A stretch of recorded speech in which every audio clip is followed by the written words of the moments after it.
अस्सलाम वालेकुम दोस्तों, मैं हूं आपका होस्ट, आपका दोस्त उमैर कायम खानी और आप देख रहे हैं हमारा यूट्यूब चैनल स्पोर्ट्स फनकारियां। पाकिस्तान में चैम्पियन कप का आगाज़ हो रहा है। ये डोमेस्टिक लेवल का एक कप है। 5 टीमें इसमें बनाई गई हैं जिसको चैम्पियन कप का नाम दिया गया है। इसमें 5 टीमें जो हैं, एक डॉल्फिन है, एक स्टैलियंस है, एक वुल्व्स है, एक पैंथर है और एक लॉयन है। 5 टीमों पर मुश्तमिल ये टूर्नामेंट हो रहा है जो मुख्तलिफ़ शहरों से और मुख्तलिफ़ इलाक़ों से जो डोमेस्टिक के लड़के हैं उनके साथ, और चैम्पियंस जो हमारे हैं, चैम्पियन हम उनको कह रहे हैं जो हालांकि चैम्पियन हैं नहीं, चैम्पियनों वाले कोई काम भी नहीं है उनके, लेकिन फिर भी हम उनको चैम्पियन इसलिए बोल रहे हैं कि वो पाकिस्तानी टीम में खेलते हैं तो उन्होंने बड़ा चैम्पियनों वाला काम किया। तो स्टाइलियंस के जो कप्तान हैं वो हारिस बने, और पैंथर के कप्तान जो हैं हमारे शादाब खान बने हैं, और वुल्व्स के कप्तान जो हैं वो रिजवान बने हैं, और लॉयंस के कप्तान जो हैं वो शाहीन बने। बड़ा स्क्वाड अभी ऐलान किया गया है। 10 सितंबर को 15 रुकनी स्क्वाड भी ऐलान होगा। लेकिन इनमें जो ख़ास नाम हैं, जैसे स्टाइलेंस के अंदर जो है वो बाबर आजम शामिल हैं, शान मसूद शामिल हैं, हारिस खुद हैं और जहादाद हैं।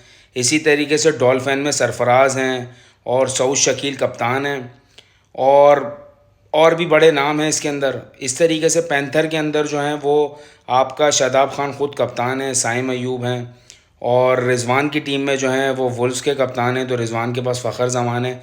इस तरीके से ये स्क्वाड ऐलान किया गया है। तो ये स्क्रीन पर आप देख भी रहे होंगे कि तमाम स्क्वाड जो हैं वो अभी तक जो फाइनल नहीं हुए हैं 15, लेकिन ये तमाम लोग खेल रहे हैं।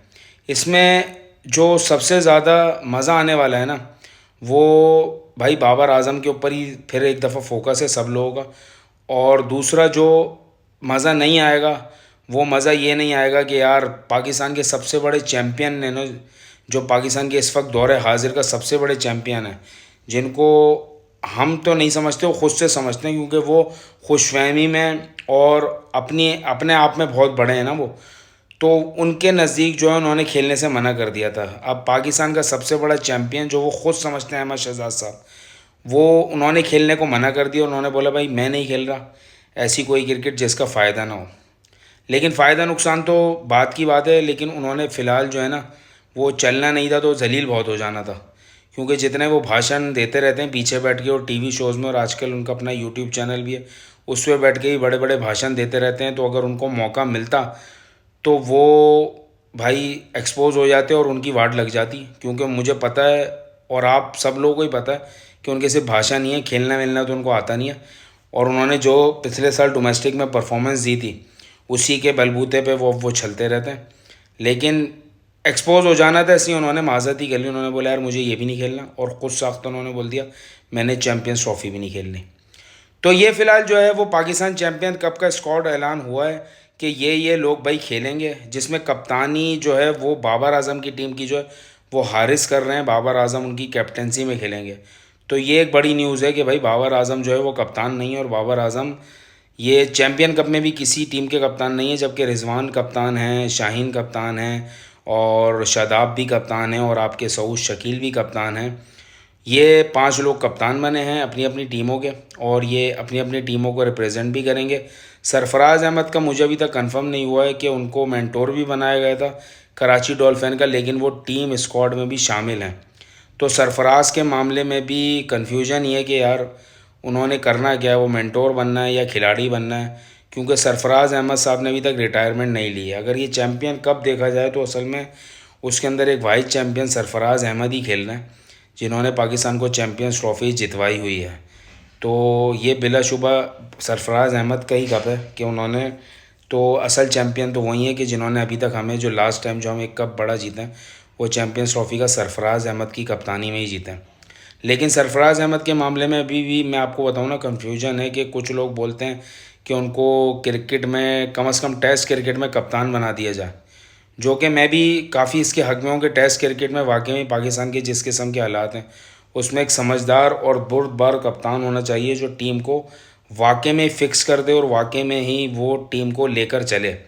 और जिस तरीके से हमारे खिलाड़ियों का एटीट्यूड है टेस्ट क्रिकेट खेलने में, तो उसमें जब तक इन लोगों का एटीट्यूड इसी तरीके का रहेगा, क्योंकि भाई टेस्ट क्रिकेट जो है वो मुश्किल क्रिकेट होती है और उस मुश्किल क्रिकेट से ये तमाम लोग भाग ही रहे होते हैं।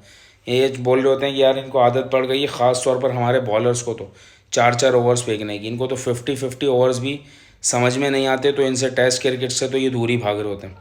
तो इसमें बुराई नहीं है अगर सरफराज अहमद की अगर समझते हैं कि क्रिकेट मज़ीद बाकी है तो उनको टेस्ट क्रिकेट की कम से कम कप्तानी दे जाए। और वनडे और T20 में तो मेरे ख्याल से उनकी जगह नहीं बनती, लेकिन कुछ लोग समझते हैं कि उनकी T20 और वनडे में भी जगह बनती है, तो वो बेहतर जानते होंगे, लेकिन मेरे हिसाब से उनकी T20 और वनडे में जगह नहीं बनती, इसलिए कप्तानी तो दूर की बात है।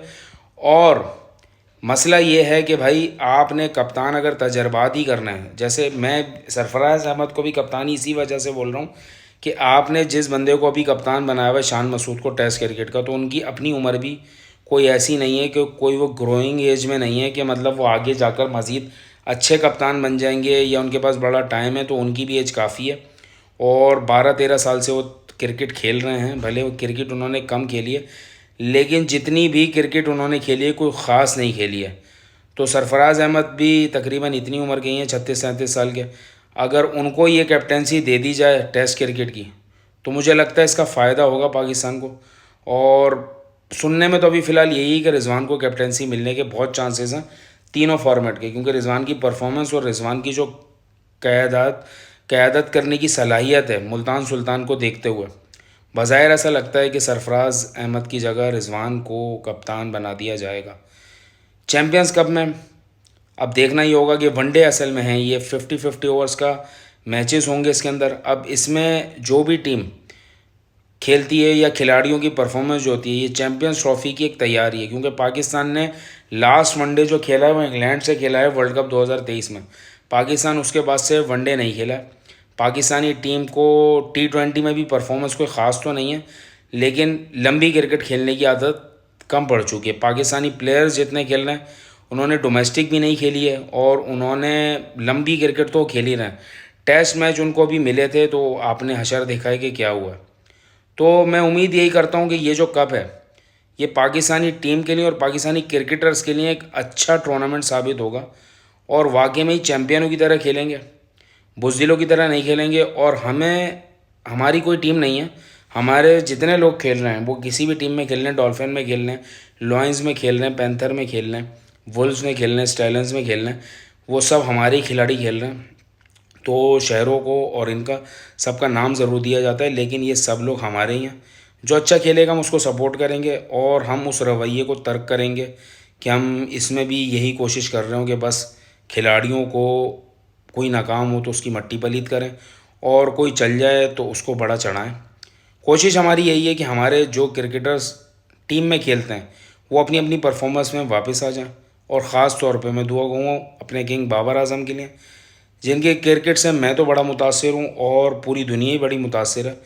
वो अपनी परफॉर्मेंस वापस देना शुरू कर दें और वो कमबैक करें भरपूर तरीके से, क्योंकि बाबर आजम की क्रिकेट अगर वापसी वैसी होती है जैसे पाकिस्तान में वो खेलते आ रहे थे तो इससे पाकिस्तान को फ़ायदा ही होगा, नुकसान नहीं होगा। कुछ लोगों के नज़दीक जो है वो आज भी यही समझा जा रहा है कि बाबर आजम को क्रिकेट छोड़ देनी चाहिए, जो बेवकूफ़ों वाली बातें करते हैं, जो बिल्कुल जहलाना बात करते हैं।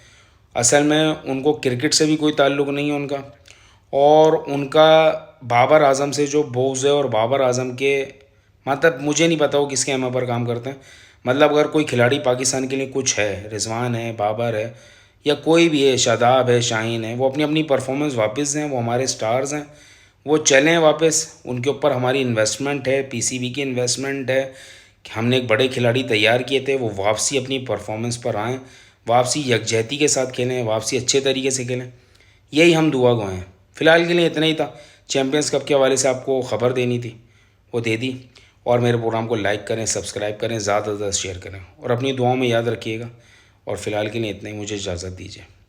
अल्लाह हाफ़िज़।